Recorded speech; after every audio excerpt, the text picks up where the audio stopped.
Hello नमस्कार आदाब सत श्री अकाल। मैं हूँ आपका दोस्त आपका शिवेंद्र चौहान। आप लोग का स्वागत करता हूँ सेशन के अंदर, जहां पर हम लोग द हिंदू की कुछ ऐसी खबरें और एडिटोरियल के ऊपर चर्चा करेंगे जिन्हें पढ़कर निश्चित ही आप लोग की प्रिपरेशन के अंदर आप लोग को बेटर एज मिलेगी। बट उन सबके पहले आप लोग मेरे साथ C10 टेलीग्राम ग्रुप के ऊपर जुड़ सकते हो। क्लास की अपडेट पीपीटी पीडीएफ आपको हमें मिल जाती है।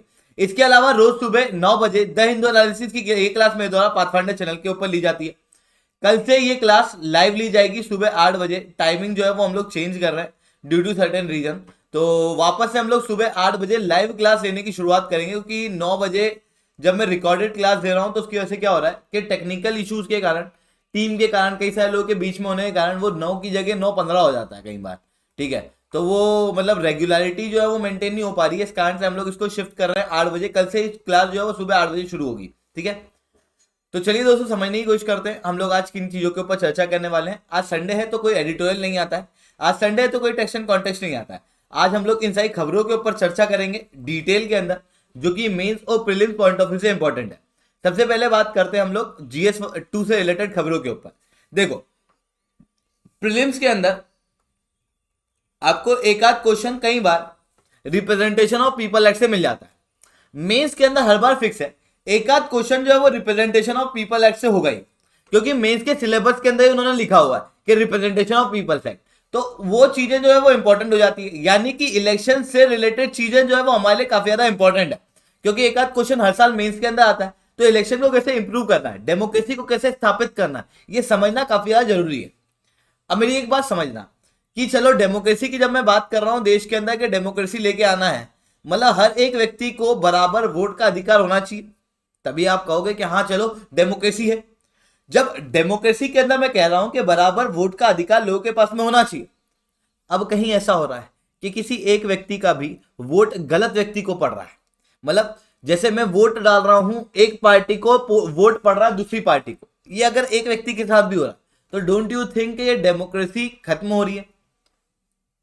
तो उन्हें प्रोटेक्ट करना बहुत ज्यादा जरूरी है डेमोक्रेसी को प्रोटेक्ट करने के लिए।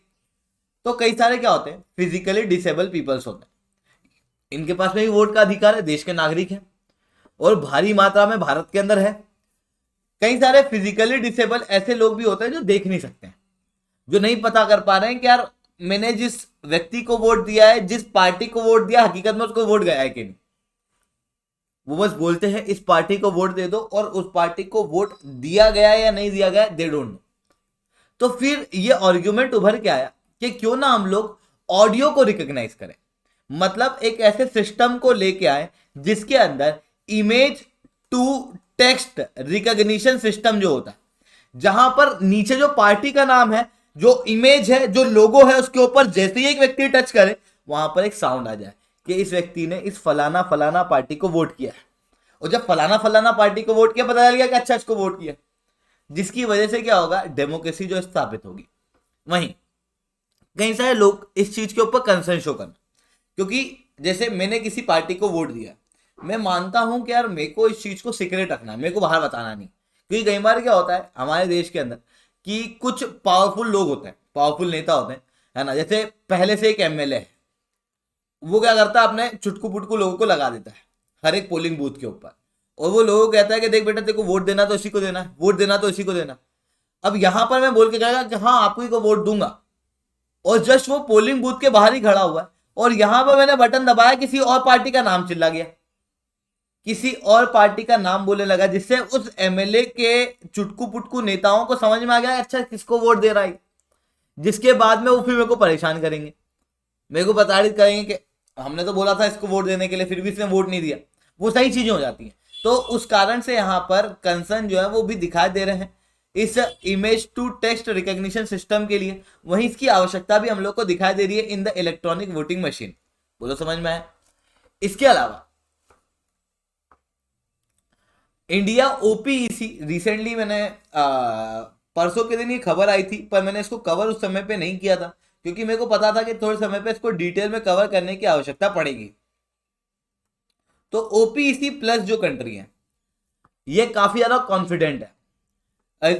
इन्होंने क्या किया है, एक अनाउंसमेंट किया है जिसके अंदर इन्होंने कहा कि अब हम लोग पेट्रोल, डीजल यानी कि क्रूड ऑयल, जो क्रूड ऑयल है उसके प्रोडक्शन को 2 मिलियन दिन के बैरल के अनुसार कम कर देंगे। और ये कोविड-19 के बाद में सबसे बड़ा कट है जो यहां पर देखने को मिल रहा है ओपीईसी प्लस कंट्रियों के द्वारा। ओपीईसी प्लस कंट्रियां कौन सी हैं? ये वो कंट्रियां हैं जो कि ऑयल का प्रोडक्शन करती हैं, ठीक है।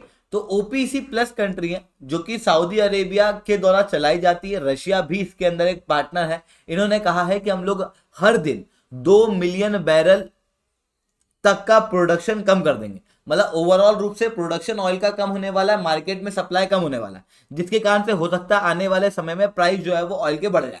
और अभी वो देखने को ही मिल चुका है कि ऑयल के प्राइस जो है वो बढ़ने लगे।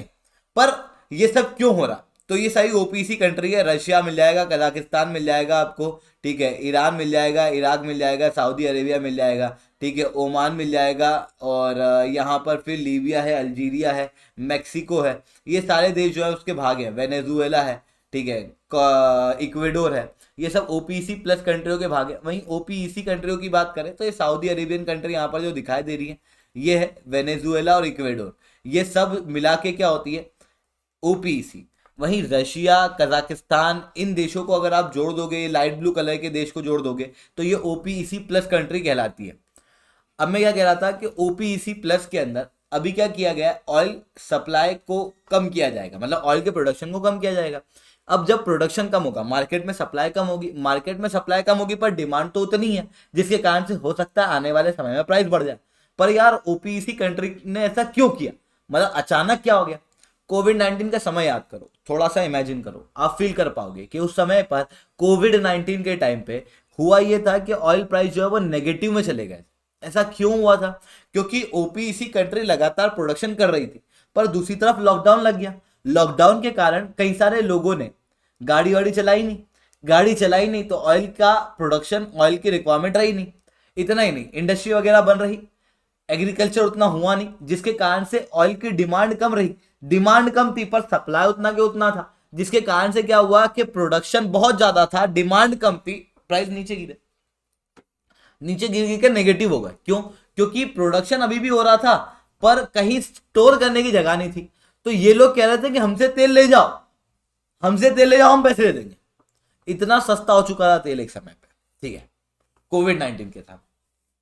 जिसके बाद में ओपीईसी प्लस कंट्रियों को काफी ज्यादा नुकसान हुआ था। जिसके बाद ओपीईसी कंट्रियों ने अपने प्रोडक्शन को कम किया था।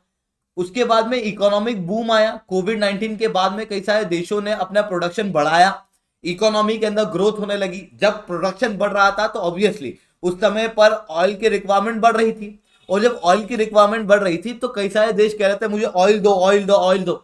पर यहां पर ओपीईसी कंट्री जो है वो ऑयल बना नहीं रही थी, और जब यहां पर ऑयल बना नहीं रही थी तो ऑयल जो है वो मतलब कम था, प्रोडक्शन जो है वो कम था, सप्लाई कम था, पर डिमांड ज्यादा थी, क्योंकि मार्केट के अंदर इकोनॉमी बूम कर रही थी, पर सप्लाई जो है वो कम है, जिसके कारण से प्राइस क्या थे? बढ़े थे इंटरनेशनल लेवल पे, ठीक है।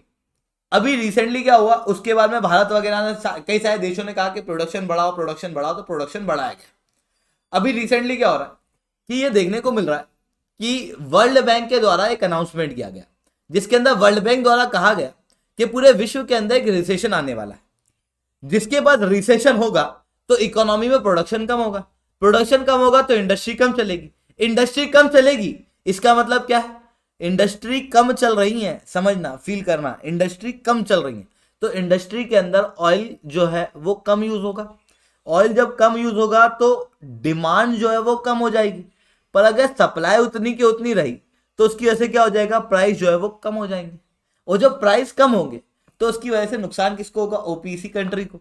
तो ओपीईसी कंट्रियों का कहना यह है कि देखो, यूरोप के अंदर आने वाला रिसेशन, चाइना एक बहुत बड़ा ऐसा देश है जो कि ऑयल की डिमांड क्रिएट करता है, पर यहां पर भी लॉकडाउन के स्ट्रिक्ट मेजर लगे हुए हैं, जिसके कारण से आने वाले समय में ऑयल की रिक्वायरमेंट कम होने वाली है। इसी की वजह से हम लोग ऑयल को कम इंपोर्ट करें, हम लोग कम प्रोड्यूस करेंगे, ठीक है।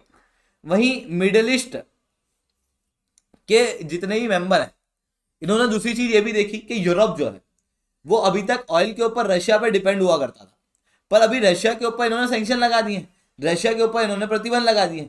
जब से रशिया के ऊपर प्रतिबंध लगे हैं, रशिया किसके ऊपर डिपेंड हो गया है? अब मिडिल ईस्ट के देशों के ऊपर डिपेंड हो गया, और ये मिडिल ईस्ट के देश कौन है? ओपीईसी देश, ठीक है। तो ओपीईसी देशों ने सोचा कि क्यों ना यूरोप से ज्यादा बेनिफिट लिया जाए, ज्यादा फायदे लिए जाए। ऐसा यहां पर किया जा रहा है इन लोगों के द्वारा। ठीक है, 2 सेकेंड।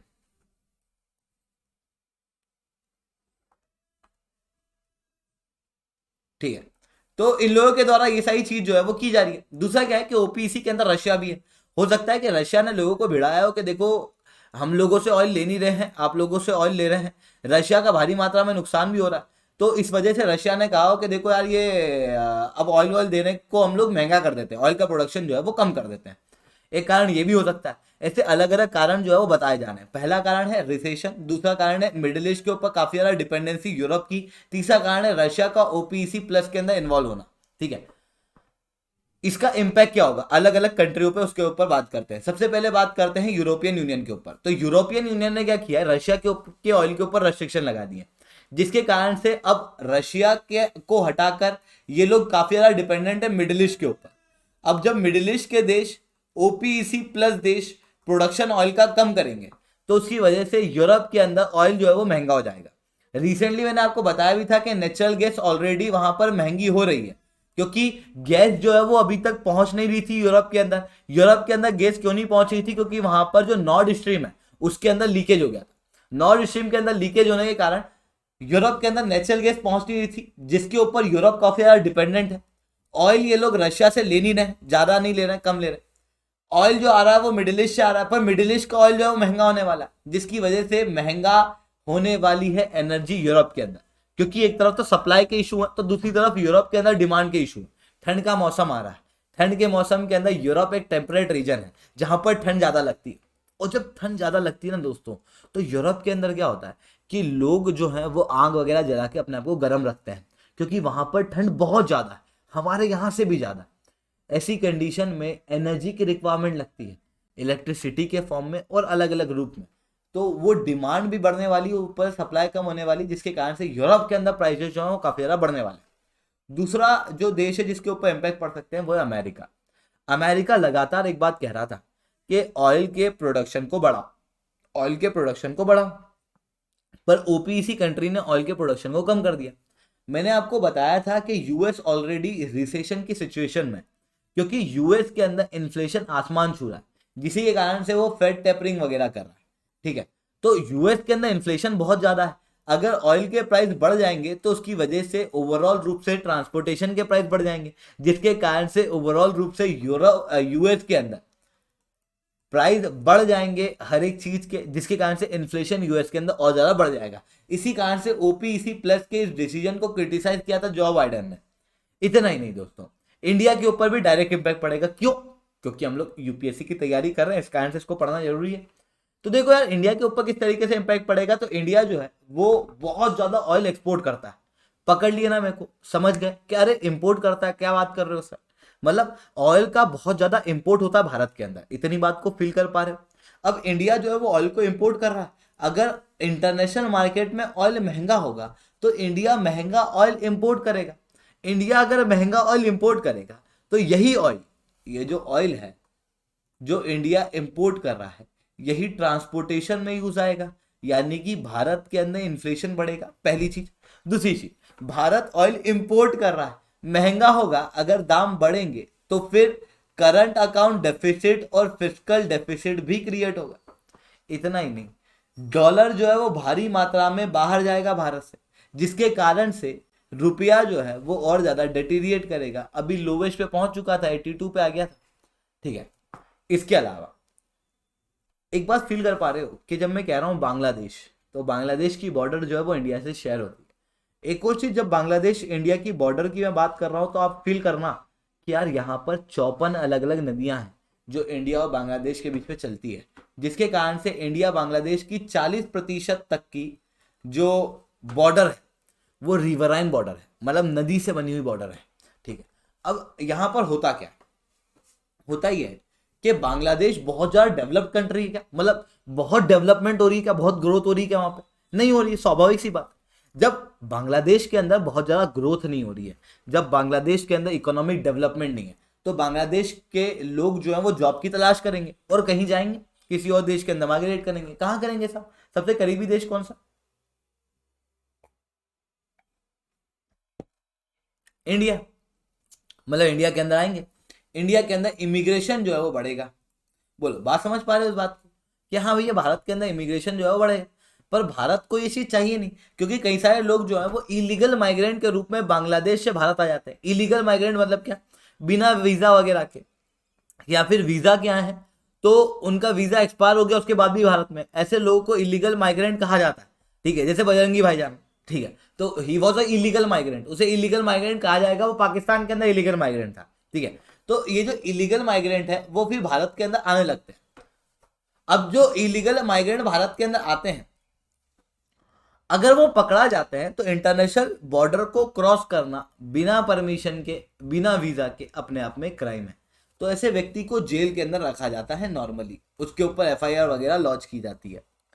पर रिसेंटली क्या हुआ कि लगभग 6 अलग अलग बांग्लादेशियों को भारत की बॉर्डर सिक्योरिटी फोर्स यानी कि बीएसएफ ने पकड़ा, और इन 6 लोगों को जेल में डालने की बजाय बॉर्डर गार्ड बांग्लादेश, जो बीएसएफ जैसी ही एक संस्था है बांग्लादेश की, उसके हवाले कर दिया इन 6 लोगों को।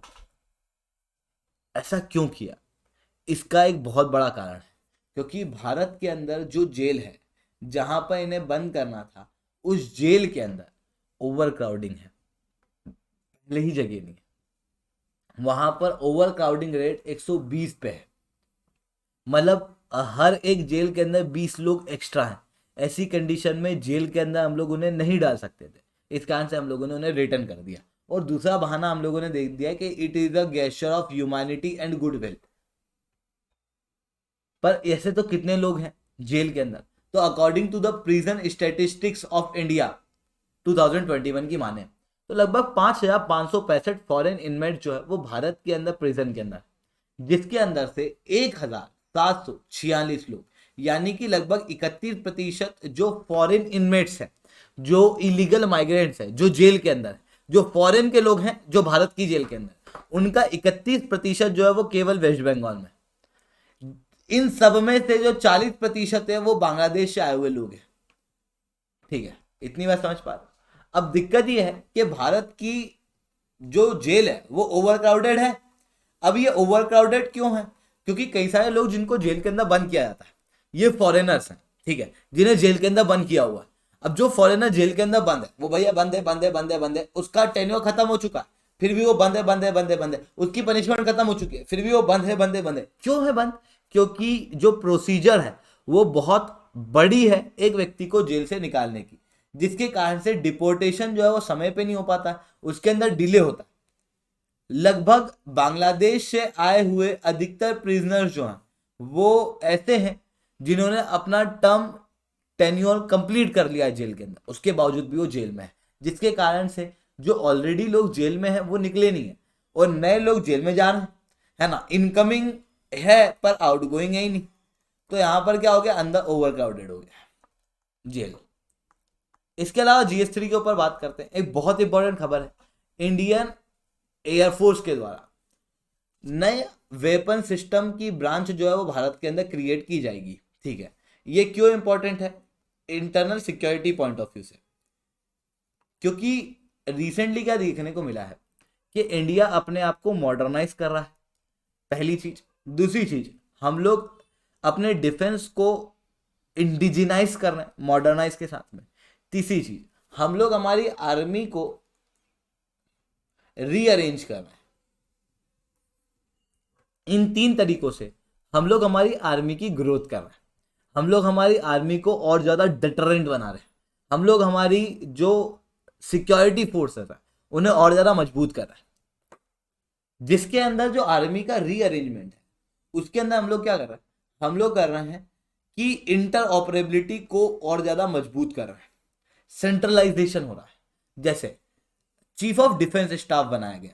क्यों बनाया गया, चीफ ऑफ डिफेंस स्टाफ यही है जो तीनों अलग अलग आर्मी की टुकड़ी को एक साथ रखेगा। चीफ ऑफ डिफेंस स्टाफ वो है जो कि एक ब्यूरोक्रेट और एक आर्मी दोनों के लिए काम करेगा, मिलिट्री दोनों के लिए काम करेगा। मतलब क्या है कि इंटर ऑपरेबिलिटी जो है बढ़ने लगेगी, bureaucracy as well as military. ठीक, आपने एक नाम सुना होगा कि भारत जो है वो थिएटर कमांड बनाने की बात कर रहा है। थिएटर कमांड क्यों बनाने की बात कर रहा है, इवन आप लोगों ने सुना होगा अल्टरनेटेड बैटल ग्रुप्स भारत बनाने की बात कर रहा है। ये सब क्या है? ये सब है कि आपस में अलग अलग चीजों को जोड़ो और एक साथ मिलके काम करो। जैसे थिएटर कमांड है। थिएटर कमांड क्या होती है? जैसे अभी क्या होता है कि एक आर्मी की कमांड अलग होती है जिसके अंदर एक कमांडर होता है, एक नेवी की कमांड अलग होती है, एक एयरफोर्स की कमांड अलग होती है, उनको अलग अलग कमांडर जो है वो हेड करता है। पर क्या हम लोगों को ऐसा करना चाहिए कि हमारी आर्मी अलग है, नेवी अलग है और एयरफोर्स अलग है? फिर तो ये अलग अलग रूप से किसी भी ऑपरेशन में काम करेंगे ना। इसकी वजह हम लोगों को क्या करना चाहिए, तीनों को मिला देना चाहिए, क्योंकि है तो इंडिया की ही सिक्योरिटी की बात। और क्या करना चाहिए, कमांड जो बनाना चाहिए वो कमांड बनाना चाहिए रीजन के अनुसार। जैसे नीचे दक्षिण भारत की बात करें तो यहाँ पर नेवी का प्रयोग आएगा, यहाँ पर एयरफोर्स का प्रयोग आएगा, यहाँ पर आर्मी का प्रयोग आएगा। क्या आर्मी को आप समुद्र के अंदर उतार दोगे क्या? नहीं। तो ऐसी कंडीशन में कोस्ट के ऊपर आर्मी और नेवी होनी चाहिए।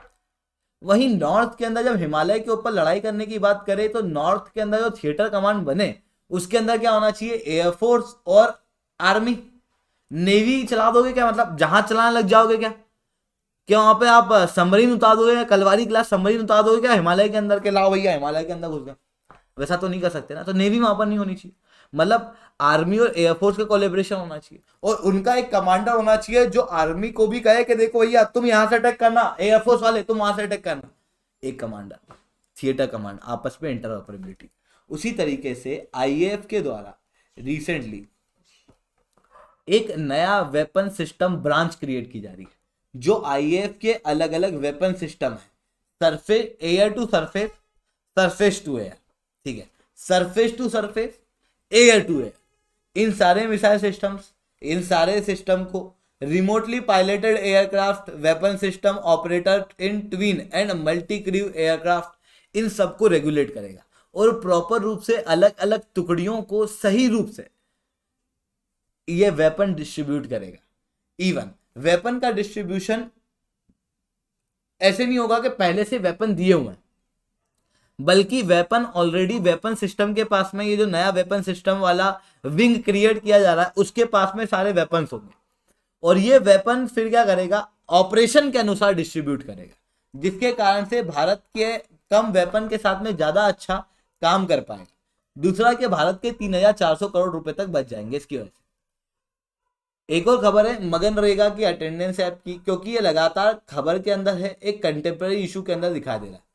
मगनरेगा one of the flagship scheme है भारत की, तो वो एक टॉपिक लिखा हुआ है ना सिलेबस के अंदर कि गवर्नमेंट स्कीम और उससे रिलेटेड जितनी भी प्रॉब्लम्स हैं, जितने भी इश्यूज हैं, उनको डिस्कस करना है, ठीक है।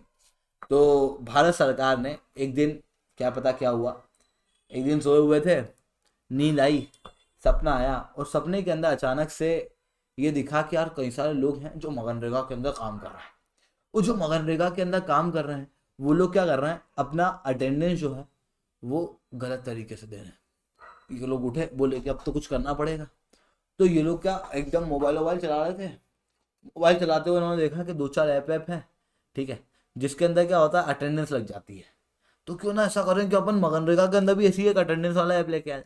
तो ये मगनरेगा के अंदर एक ऐप लेके आ गए। बोला कि 20 से ज़्यादा काम करने वाले जितनी भी जगह हैं, जितने भी साइट्स हैं मगनरेगा के अंदर, वहाँ पर क्या होगा कि एक नेशनल मोबाइल मॉनिटरिंग सिस्टम होगा, जहाँ पर जितने ही मगनरेगा के अंदर काम करने वाले लोग हैं उनके फ़ोन के अंदर एक ऐप होगा और जैसे ही वो साइट पे जाएंगे तो साइट पे जाने के बाद में वो अपनी अटेंडेंस देंगे दिन में 2 बार, एक सुबह एक शाम को, और वहां पर साइट पर अपना फोटो खींच के अपलोड करेंगे।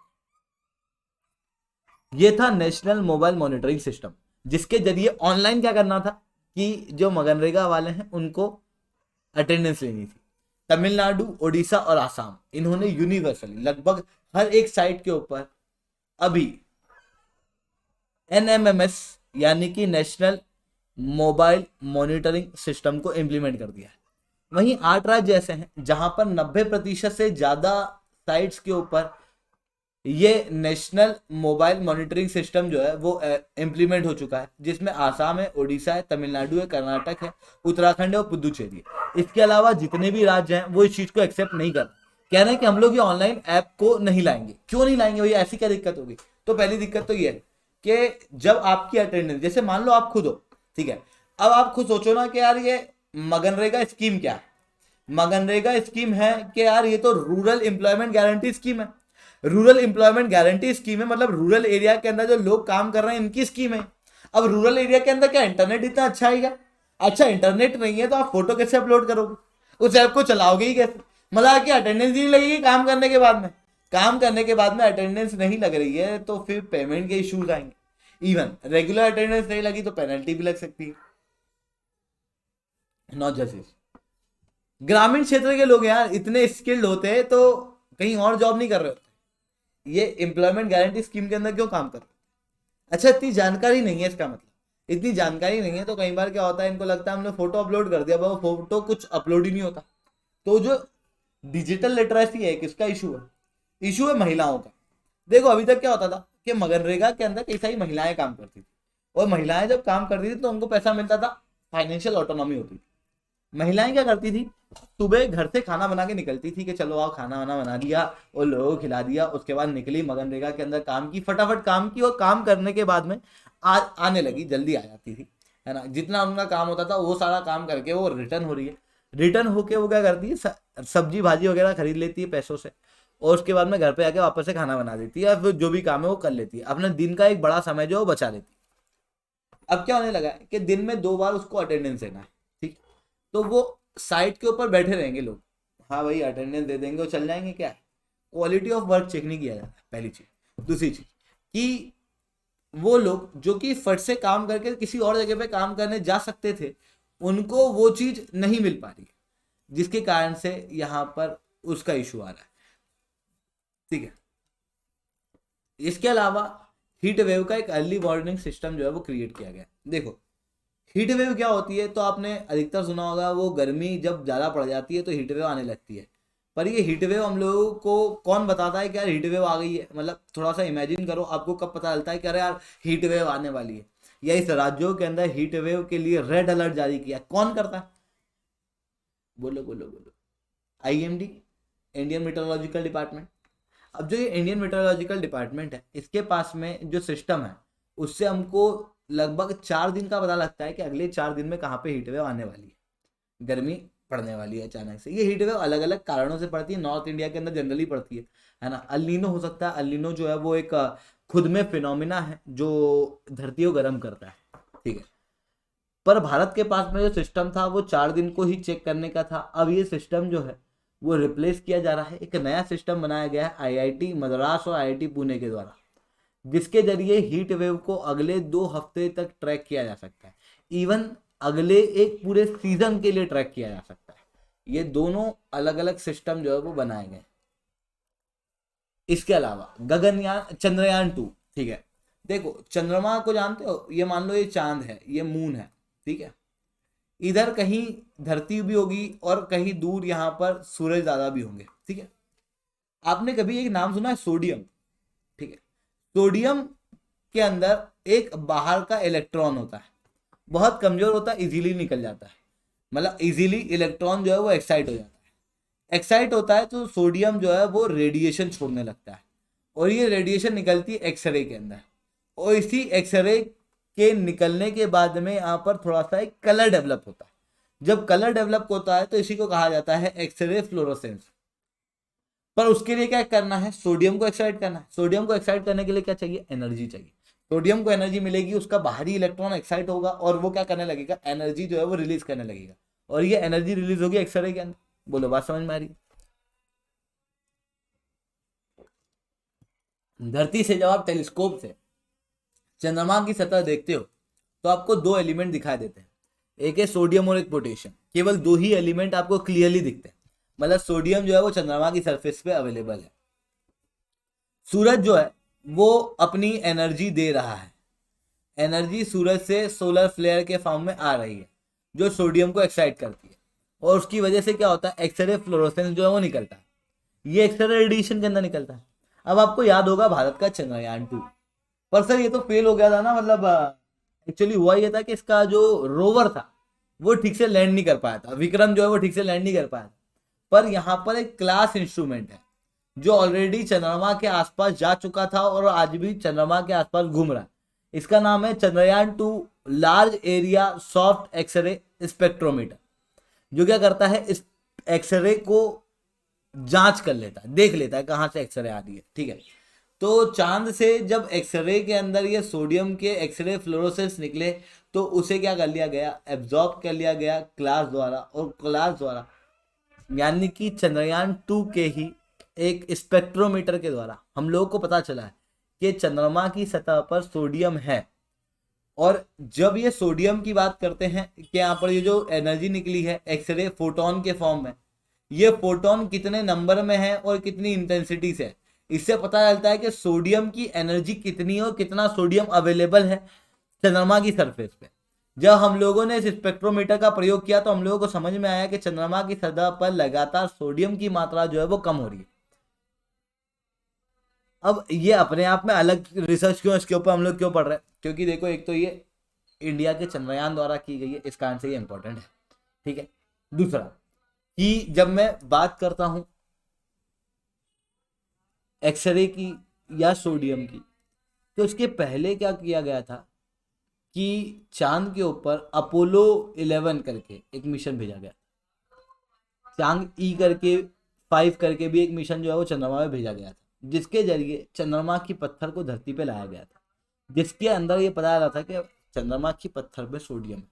पर चंद्रमा की सरफेस पे सोडियम का ट्रेंड क्या वो नहीं पता चला, सरफेस और पत्थर में क्या अंतर है।